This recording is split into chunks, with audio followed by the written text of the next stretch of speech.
नमस्कार, आप देख रहे हैं एएनबी न्यूज और मैं हूं आपके साथ पवन पांडे। स्वागत है आपका अपने उत्तराखंड में और अहम खबर के साथ बुलेटिन की शुरुआत करते हैं। ऊधम सिंह नगर जनपद के खटीवा में मुख्यमंत्री धामी ने बाढ़ प्रभावित इलाकों में ट्रैक्टर पर बैठकर आपदाग्रस्त क्षेत्रों का दौरा किया। बाढ़ पीड़ितों से मिलकर मुख्यमंत्री ने हर संभव मदद का आश्वासन दिया और प्रदेश में लगातार 3 दिन में बारिश के कारण आई आपदा से नुकसान का निरीक्षण करने कुमाऊं के दौरे पर निकले राज्य के मुख्यमंत्री पुष्कर सिंह धामी हल्द्वानी के बाद आज खटीमा के लिए हेलीकॉप्टर द्वारा उड़ान न भरने के कारण कार से सड़क मार्ग द्वारा खटीमा पहुंचे और खटीमा पहुंचकर मुख्यमंत्री पुष्कर सिंह धामी ने नौसर, प्रतापपुर सहित कई गाँव में आई बाढ़ का ट्रैक्टर पर बैठकर निरीक्षण किया। बाढ़ आपदा निरीक्षण के दौरान मुख्यमंत्री स्थानीय बाढ़ पीड़ितों से भी मिले और उन्हें मदद का आश्वासन दिया। वहीं ऊधम सिंह नगर जनपद में इस आपदा का सबसे ज्यादा नुकसान किसानों को हुआ है, क्योंकि किसानों की फसल अभी भी खेतों में ही पड़ी थी, जिससे उन्हें फसल खराब होने से भारी नुकसान का सामना करना पड़ा है।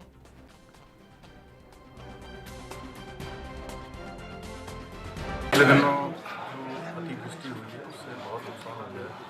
जगह जगह पर फसल बर्बाद हो गई है, लोगों के घरों में पानी घुस गया है, घर कर दी है, पशु हानि हुई है, जन हानि हुई है। बहुत बड़े किसानों की पूरी फसल बर्बाद हो गई है, पुल रह गए हैं, सड़क रह गई है, संपर्क मार्ग पूरे कट गए हैं, संपर्क को बड़ा नुकसान हुआ है, लोगों को भी नुकसान हो गया है।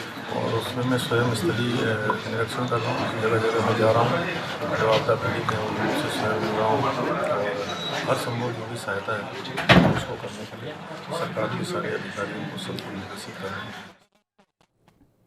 वहीं हरिद्वार में आम आदमी पार्टी के कार्यकर्ताओं ने सुभाष घाट से लेकर वाल्मीकि चौक तक तिरंगा यात्रा निकाली और इस तिरंगा यात्रा में आम आदमी पार्टी के सीएम पद के उम्मीदवार कर्नल अजय कोठियाल भी शामिल हुए। जानकारी के मुताबिक प्रदेश में भारी बारिश के बाद आई आपदा के कारण तिरंगा यात्रा कार्यक्रम को सीमित रखा गया। वहीं कर्नल अजय कोठियाल ने धामी सरकार पर निशाना साधते हुए उन्होंने कहा कि आपदा से निपटने के लिए जो मॉडल उन्होंने तैयार किया है उसे सरकार मानने को तैयार नहीं है। दूसरी ओर बीजेपी नेता आशुतोष शर्मा ने आम आदमी पार्टी पर आपदा के बीच राजनीतिक कार्यक्रम आयोजित करने का आरोप लगाया।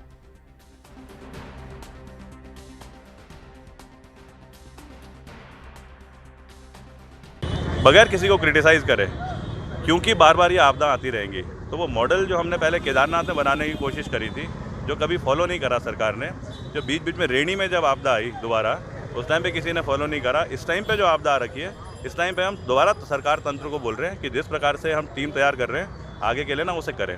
देखो क्या है कि हम आज आशीर्वाद लेकर के, अभी इसके बाद क्या हो रहा है, कर्नल अजय कोठियाल यहाँ से खुद जा रहा है कुमाऊं में और ग्राउंड पे जिस तरीके से उसने केदारनाथ में काम करा है उस कार्रवाई को करने के लिए, क्योंकि हमने यहाँ पे कार्यकर्ताओं को वो जज्बा भी बताना था कि हर जगह कहीं ना कहीं टूट फूट हो रखी है। तो हम ये यात्रा तो स्थगित कर रहे हैं, लेकिन इस यात्रा को हम लोगों को बचाने के लिए आगे भी बढ़ाना चाहते हैं। ये स्थगित नहीं। बेहद शर्म की बात है कि ऐसे समय में जब प्रदेश में आपदा आई हुई हो, 20 लोगों की मृत्यु इस आपदा में हो गई है।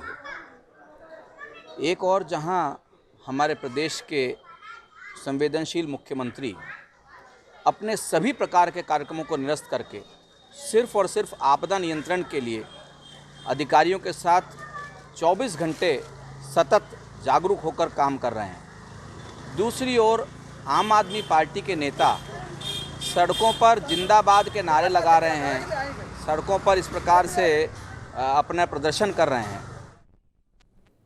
वहीं रुड़की की पिरान कलियर विधानसभा में कांग्रेस और आम आदमी पार्टी के बीच जुबानी जंग शुरू हो गई है। दरअसल आम आदमी पार्टी के प्रभारी इंजीनियर शादाब आलम ने करीब 4 दिन पहले कलियर विधानसभा के उस क्षेत्र का निरीक्षण किया था जो कांग्रेस के वर्तमान विधायक हाजी फुरकान अहमद का निवास स्थान कहा जाता है। निरीक्षण के दौरान शादाब आलम को विधायक के गांव में कई खामियां नजर आई थीं और इसी क्रम में कलियर विधानसभा से मौजूदा विधायक फुरकान अहमद ने शादाब आलम को कहीं का ईंट कहीं का रोड़ा बता दिया। बताते चलें कि शादाब आलम कलियर विधानसभा से आम आदमी पार्टी के टिकट से 2022 विधानसभा का चुनाव लड़ने की तैयारी कर रहे हैं और इसी को लेकर कांग्रेस के विधायक फुरकान अहमद ने कहा है कि जितने भी इंटर कॉलेज मेरी विधानसभा में बने हैं, साथ ही जितना सड़कों का निर्माण कार्य हुआ है, इतना विकास कार्य किसी विधानसभा में नहीं हुआ। फुरकान अहमद ने कहा कि शादाब आलम 200 किलोमीटर से आकर यहां चुनाव जीतना चाह रहे हैं, वो अपनी जमानत भी नहीं बचा पाएंगे। कलियर विधानसभा की जनता पढ़ी लिखी है और इसलिए 2022 में जनता उन्हें बताएगी जब उनकी गुल्लक खाली निकलेगी।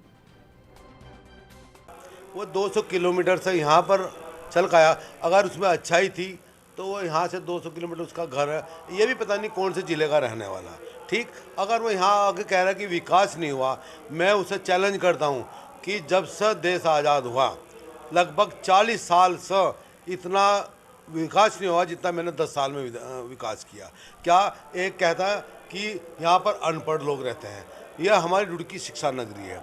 ठीक, और जी यहाँ पर पहले से ही अच्छे अच्छे कॉलेज, और मैं बताना चाहता हूँ जब से मैं विधायक बना हूँ मेरी विधानसभा में कोई भी राजकीय इंटर कॉलेज नहीं था। पिछली बार हमारी गवर्नमेंट थी, सरकार थी, मैंने रामपुर में कन्या इंटर कॉलेज, पिरान कलियर में इंटर कॉलेज, पिरान कलियर में यूनानी मेडिकल कॉलेज जो स्वीकृत थे अभी काम शुरू नहीं हुआ। ठीक, दौलतपुर में इंटर कॉलेज, भौरी में कन्या इंटर कॉलेज, मगरुमपुर में डिग्री कॉलेज। क्या मैं पूछना चाहता हूँ, क्या आप पूरे उत्तराखंड में चले जाए कि कहीं भी राजकीय इंटर कॉलेज इतने स्वीकृत नहीं है जितने मैंने अपनी विधानसभा में कराया। रही सड़कों की बात, आप कोई सी गांव में चले जाए, 44 गांव छोटे बड़े मेरी विधानसभा पढ़ते हैं, कि कोई गांव ऐसा नहीं है जहां मैंने कई करोड़ के काम नहीं कराए, सड़कें नहीं बनी। देखिए, मैं अगर पिरान कलियर में विकास की बात करूँ तो मैंने पहले आंगनबाड़ी केंद्रों का परसों निरीक्षण किया था और मैंने पूरी जनता के सामने वहाँ की जो दुर्दशा है वो पेश की थी। उसका जवाब तो आया नहीं कि क्यों सही नहीं हुए। इसके अलावा दूसरे जवाब जरूर आ गए। काशीपुर का बच्चा, जैसे काशीपुर का बच्चा 200 किलोमीटर से चल कर आया है यहाँ पर साबिर पाक की दरगाह में खिदमत करने के लिए, लोगों की आवाज़ सुनने के लिए, ना कि यहाँ पर मौज मस्ती मारने के लिए। दूसरा, उत्तराखंड के अंदर आम आदमी पार्टी 70 की 70 सीटों पर चुनाव लड़ रही है और 70 की 70 सीटों में आपको खुद पता चल जाएगा कि किस जगह खड़ी है। तीसरी मैं बात बताना चाहता हूँ आपको कि जो आप विकास की बात कर रहे हैं तो मैं आपको छोटे से पॉइंट बता देता हूँ। अगर आप सबसे पहले धनौरी गांव में जाएंगे जहाँ पे हमारे शहीद हुए हैं कुमार सैनी जी, अभी अगर उनकी गांव की एंट्री में जाएंगे मंदिर के पास में, तो उनकी सालों से डिमांड है कि वहाँ पे एक नल चाहिए। एक नल तो लगवा नहीं सके। वहाँ पे एंट्री पे अगर जाएंगे आप तो गारा कम से कम 1.5-2 फीट गारा खड़ा है, पैदल आप यात्रा नहीं कर सकते। बुलेटिन में आगे बढ़ते हैं। ज्वालापुर विधानसभा के विधायक सुरेश राठौर ने आज बहादुराबाद स्थित अपने कैंप कार्यालय पर जनता दरबार लगाया और ग्रामीणों की समस्याएं सुनी। ज्वालापुर विधानसभा के कई गांवों से आए लोगों ने विधायक के समक्ष निजी और सार्वजनिक समस्याओं को रखकर समाधान की मांग की। विधायक सुरेश राठौर ने कुछ समस्याओं का समाधान मौके पर ही कर दिया और कुछ समस्याओं के समाधान के लिए संबंधित अधिकारियों को फोन पर आवश्यक दिशा निर्देश भी दिए। कोरोना काल में जिन लोगों की मौत हुई है उनके परिजनों ने भी विधायक से मुलाकात कर मुआवजे की मांग की, जिस पर ज्वालापुर विधायक ने मुख्यमंत्री राहत कोष से मुआवजा दिलवाने का आश्वासन दिया है।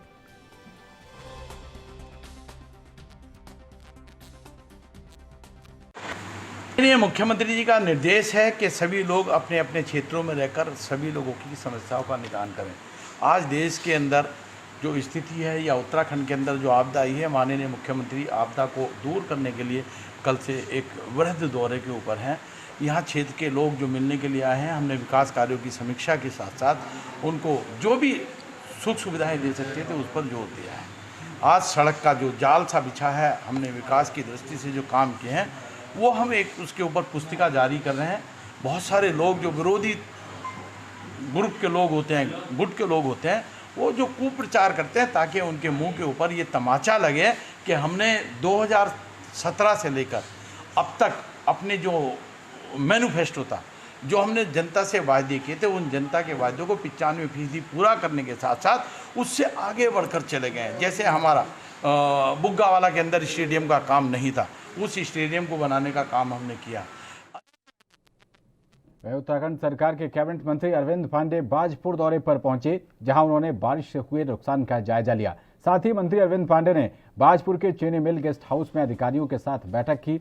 अरविंद पांडे ने अधिकारियों को बारिश से हुए नुकसान का निरीक्षण कर रिपोर्ट तैयार करने और सरकार को उपलब्ध कराने के निर्देश दिए हैं, ताकि सरकार जल्द से जल्द लोगों की मदद कर सके। बता दें कि बीते दिनों हुए भारी बारिश के कारण लोगों को भारी नुकसान का सामना करना पड़ा है।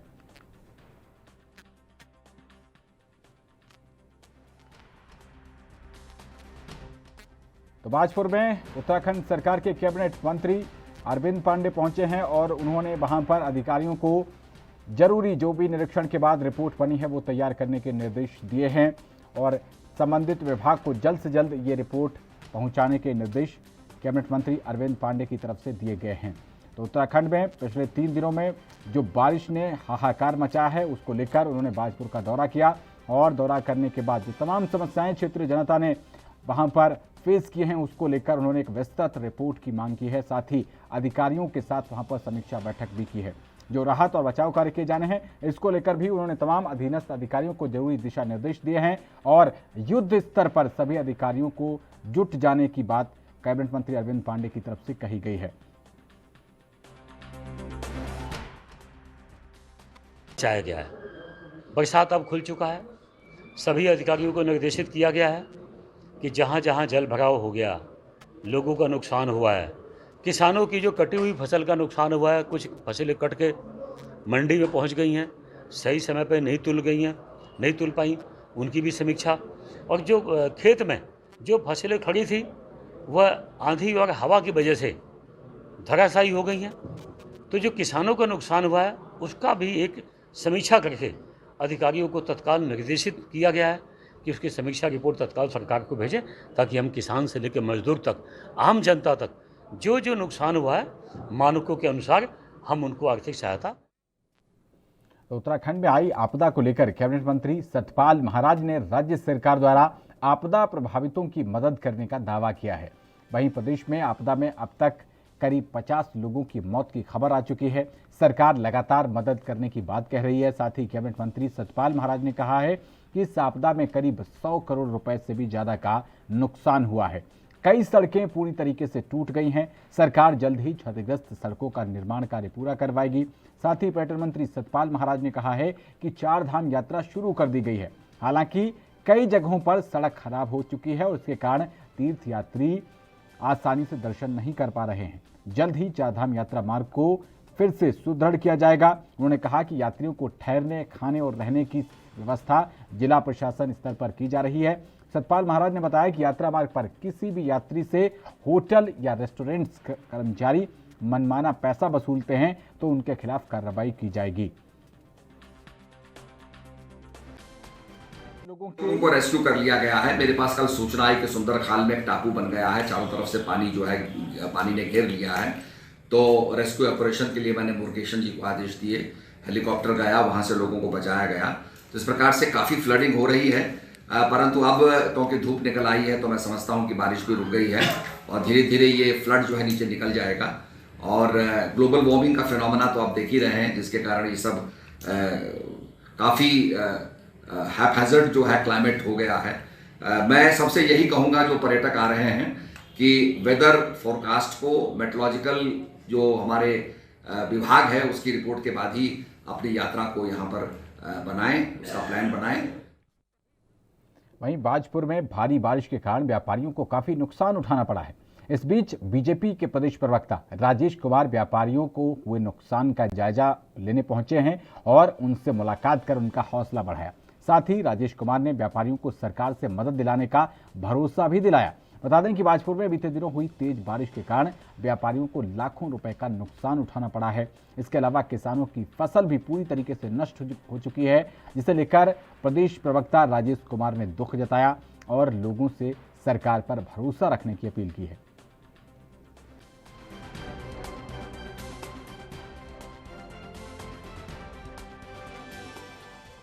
तो बारिश से हुए नुकसान का जायजा लेने के लिए बीजेपी के प्रदेश प्रवक्ता राजेश कुमार पहुंचे हैं और उन्होंने व्यापारियों से मिलकर हालचाल जाना है। बताया जा रहा है कि कई व्यापारियों को लाखों रुपए का नुकसान हुआ है। ये बारिश आपदा बनकर बरसी है और इसी बीच बीजेपी के प्रदेश प्रवक्ता राजेश कुमार जमीनी हालातों का जायजा लेने के लिए पहुंचे हैं। उन्होंने बारिश से हुए नुकसान का जायजा लिया, साथ ही कई व्यापारियों से मिलकर उन्होंने हालचाल जाना है और उसको लेकर शासन स्तर से किस तरीके की मदद उनको दी जा सकती है, इसको लेकर भी बीजेपी के प्रवक्ता राजेश कुमार ने बात की है। व्यापारियों को हर संभव मदद का भरोसा इस दौरान बीजेपी के प्रवक्ता राजेश कुमार ने दिया है। तस्वीर आपकी स्क्रीन पर, जहां बीजेपी के प्रवक्ता राजेश कुमार एक एक व्यापारी से मिलते हुए दिखाई दे रहे हैं और उन्होंने खुद उन लोगों से मिलकर उनका हाल चाल जाना है। तो बारिश जो कि आफत बनकर बरसी है, उस पर व्यापारियों का भी काफ़ी नुकसान हुआ है। किसानों की फसल भी, उस पर भी बहुत ज़्यादा नुकसान हुआ है। उसको लेकर अब सरकार जो है वो युद्ध स्तर पर डटी हुई है। इसके साथ ही बीजेपी संगठन भी अपने पदाधिकारियों को भेजकर लोगों के नुकसान का आकलन करवा रहा है और अपनी संवेदनाएं भी व्यक्त कर रहा है। आगे बढ़ते हैं। वहीं जिलाधिकारी हरिद्वार विनय शंकर पांडे तटबंध टूटने की सूचना पर खानपुर पहुंचे और तटबंध से वापस लौटते समय जिलाधिकारी हरिद्वार ने सामुदायिक स्वास्थ्य केंद्र खानपुर का औचक निरीक्षण किया। इस दौरान हैरान करने वाली तस्वीरें सामने आई। जिलाधिकारी को सामुदायिक स्वास्थ्य केंद्र में तैनात 33 कर्मचारियों में से सिर्फ 27 कर्मचारी जो है वो नदारद मिले हैं। इतनी बड़ी संख्या में कर्मचारियों के नदारद होने को लेकर जिलाधिकारी विनय शंकर पांडे भड़क उठे हैं और उन्होंने तत्काल ही 27 कर्मचारियों के सस्पेंड करने की संस्तुति करने की बात कही है। जिलाधिकारी ने सामुदायिक स्वास्थ्य केंद्र के रिकॉर्ड अपने कब्जे में ले लिए और लक्सर उप जिलाधिकारी वैभव गुप्ता को सभी के खिलाफ रिपोर्ट बनाकर भेजने के निर्देश जारी कर दिए। जिलाधिकारी द्वारा की गई इतनी बड़ी कार्रवाई से स्वास्थ्य विभाग में हड़कंप मचा हुआ है। खानपुर स्वास्थ्य विभाग की लापरवाही सामने आते ही जिलाधिकारी ने तत्काल कार्रवाई के निर्देश जारी किए हैं।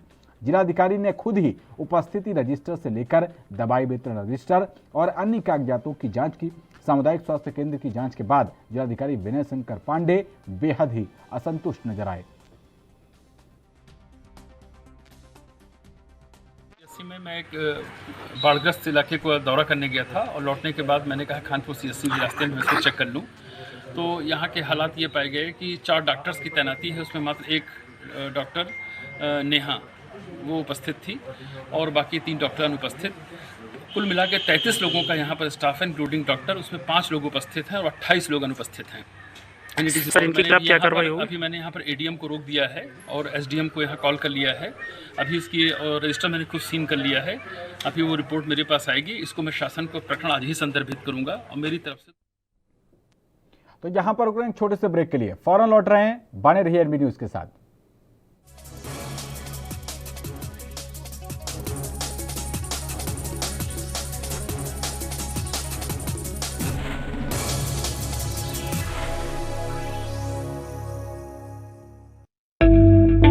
बेटियों को आत्मनिर्भर और सशक्त बनाने के उद्देश्य हेतु मुख्यमंत्री पुष्कर सिंह धामी के कुशल नेतृत्व में बेटियों के कल्याण के लिए उत्तराखंड सरकार द्वारा शुरू की गई नंदा गौरा देवी कन्या धन योजना महिला सशक्तिकरण एवं बाल विकास विभाग द्वारा क्रियान्वित इस योजना के अंतर्गत अनुसूचित जाति, अनुसूचित जनजाति और गरीबी रेखा से नीचे आने वाली बालिका के जन्म पर 11,000 रुपए और 12वीं की परीक्षा पास करने पर 51,000 रुपए सरकार की तरफ से प्रदान किए जाते हैं।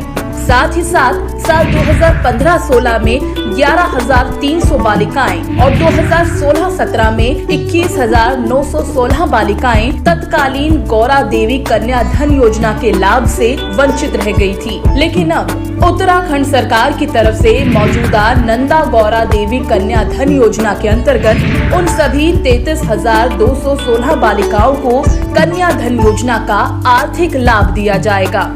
इसके लिए राज्य सरकार ने 50 करोड़ रुपए की धनराशि स्वीकृत की है।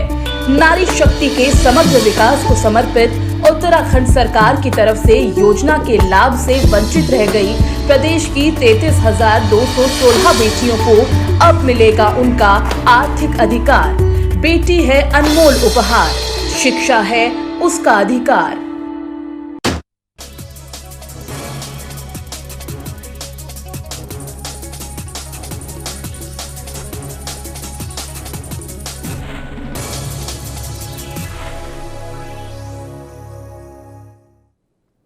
ब्रेक के बाद स्वागत है आपका एक बार फिर से। आप लोग उत्तराखंड में अगली खबर का रुख करते हैं। उत्तराखंड में बरस रही आफत की बारिश भले ही थम गई हो, लेकिन हालात अभी भी काफी मुश्किलों भरे हैं।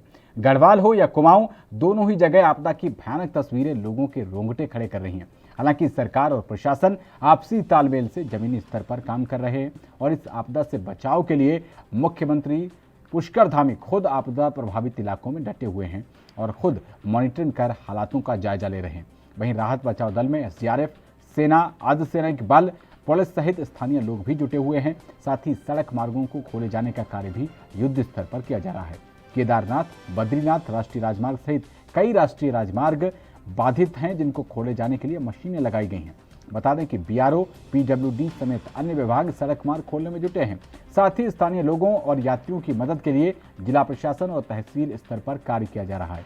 वहीं आपदा प्रबंधन सचिव एसए मुरुगेशन ने कहा है कि सड़क खोलने के लिए टीम लगातार काम कर रही है। प्रशासन के पास पर्याप्त व्यवस्थाएं हैं, 3 हेलीकॉप्टर भी रखे गए हैं और अभी तक उत्तराखंड में मरने वालों की संख्या 46 पहुंच गई है, जबकि अभी भी 11 लोग लापता बताए जा रहे हैं।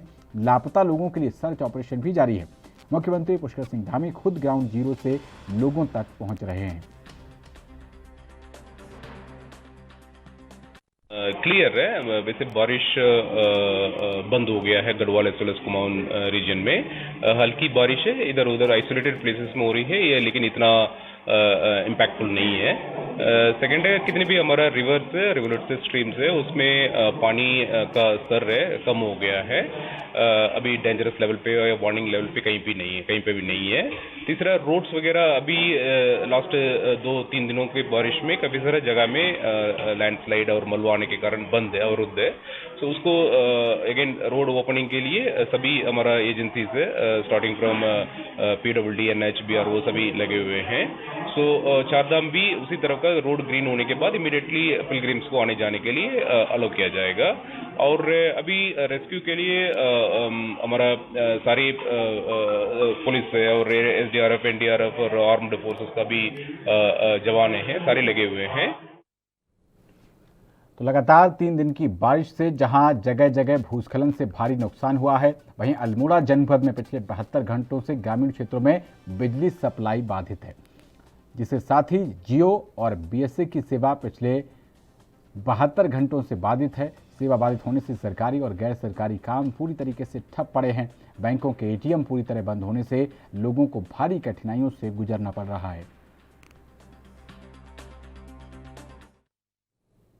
तो वहीं मार्ग टूटने के चलते दिनेशपुर से रुद्रपुर के लिए आगमन बंद हो गया, जिसके बाद शासन प्रशासन के द्वारा मार्ग सुचारू रूप से चलवाने के लिए युद्ध स्तर पर कार्य किया जा रहा है। आपको बता दें कि दिनेशपुर मठकोटा मार्ग और दिनेशपुर जाफरपुर मार्ग, दोनों मार्ग दिनेशपुर होकर रुद्रपुर मुख्यालय को जाते हैं, जो कि 2 दिनों से लगातार मूसलाधार बारिश के चलते पूरी तरह क्षतिग्रस्त हो गया था, जिसको आज शासन और प्रशासन के द्वारा मार्गों को सुचारू करने के लिए युद्ध स्तर पर कार्य किया जा रहा है। इस दौरान नगर पंचायत अधिशासी अधिकारी ने कहा है कि मूसलाधार बारिश के चलते दोनों मार्ग अवरुद्ध हो गए थे, जिसको सुचारू रूप से शुरू करने के लिए पीडब्ल्यूडी अधिकारियों को बुलाया गया और उनके स्तर पर मार्ग को चलाने की व्यवस्था की जा रही है।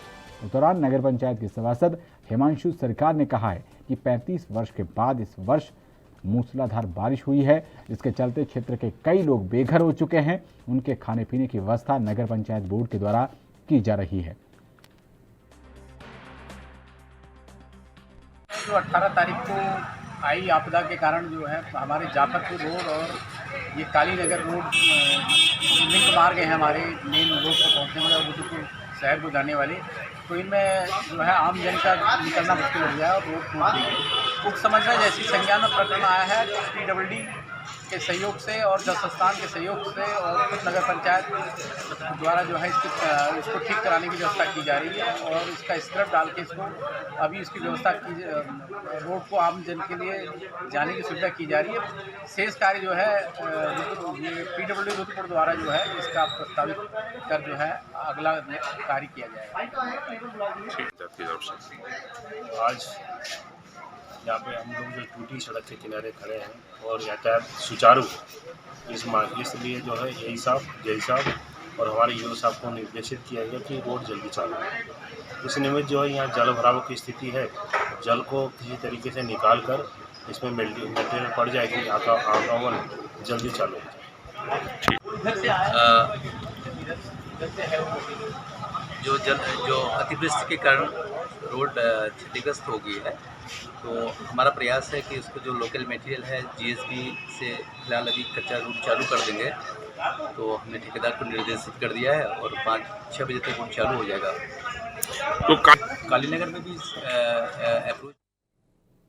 वहीं मंगलौर क्षेत्र के गाधारोना गांव में डेंगू के कहर से ग्रामीणों में दहशत का माहौल बन गया है। अभी तक गांव में 19 लोगों को डेंगू की पुष्टि हो चुकी है और एक व्यक्ति की रहस्यमय बुखार से मौत भी हो गई है। वहीं हरिद्वार जिले में डेंगू की पुष्टि होने से स्वास्थ्य विभाग में हड़कंप मच गया है। आनंद फानन में हरिद्वार जिले के अधिकारियों ने गांव में डेरा डाल दिया। सीडीओ हरिद्वार और मुख्य चिकित्सा अधिकारी इनके साथ ही स्वास्थ्य विभाग की टीम गांव में पहुंची और स्वास्थ्य विभाग की टीम ने गांव में ही कैंप लगाकर ग्रामीणों की डेंगू की जांच की। सीडीओ और मुख्य चिकित्सा अधिकारी घर घर जाकर ग्रामीणों की जांच कर रहे हैं। हॉटस्पॉट आइडेंटिफाई हुआ है आपके डेंगू के लिए, तो उस आधार पर हमारी आज की जो टीम है पूरी पिछले लास्ट 2 दिन से भी हमने यहाँ पर आपके कैंप्स भी लगाए हैं और उस आधार पर हमने ये कोशिश भी की है कि हर एक प्रत्येक केस जो भी हल्का सा डाउटफुल हो उसके सैंपल भी लिए जाएँ। NS1 टेस्ट भी हम करा रहे हैं और जो भी हमें हल्का से भी सीरियस केस लगेगा उसके लिए SDH रुड़की में भी लगभग 30 बेड हमने इसमें रिजर्व कर दिए हैं। आज भी जो यहाँ पर आज हमने मूवमेंट किया है, घर पे डोर टू डोर हम कोशिश कर रहे हैं, तो उसमें अगर कोई भी पॉजिटिव केस है और वो हमें हल्का सा भी सीरियस की तरफ लग रहा है या उसमें हल्के से भी डाउट लग रहे हैं कि वो सीरियस हो सकता है, उसको हम यहाँ से SDH रुड़की में हम एडमिशन के लिए हम मूव भी करा रहे हैं। साथ ही साथ में हमने ये कोशिश भी की है कि हर एक घर वालों के साथ, बिकॉज हमारे यहाँ पे जितनी भी टीम है वो टीम उन घर वालों के साथ जाकर के भी उनको बताए कि पानी जो है हमारे यहाँ घर पे, चाहे वो बर्तन हो, छोटे छोटे बर्तन हो, कप हो, यूटेंसिल्स हो, आपके गमले हो, इनमें कहीं भी स्टोर। टीम है पूरे जो हमारे इंचार्ज हैं यहाँ लंढोरा CHC के और मंगलोर के और नारसन के, तो सबको पहले से भी इंस्ट्रक्ट किया गया था, दोबारा आज किया गया है कि सभी यहाँ रहें फील्ड में। और ये टीम भी भेजी हुई थी, पहले 87 का सैंपल लिया गया था और फिर अभी 97 का सैंपल लिया गया है डेंगू के लिए, उसकी जांच अभी आई नहीं है। जो 87 की आई थी उसमें से 19 पॉजिटिव आए थे, तो बाकी जितने निरोधात्मक कार्रवाई है वो हो रही है, पहले भी अभी हुई थी, तो उसी में ये देखने आए थे कि घर घर हम लोग जा रहे थे, CDO सर भी हैं, और बुखार है तो कितना ज़्यादा है, कम है और क्या।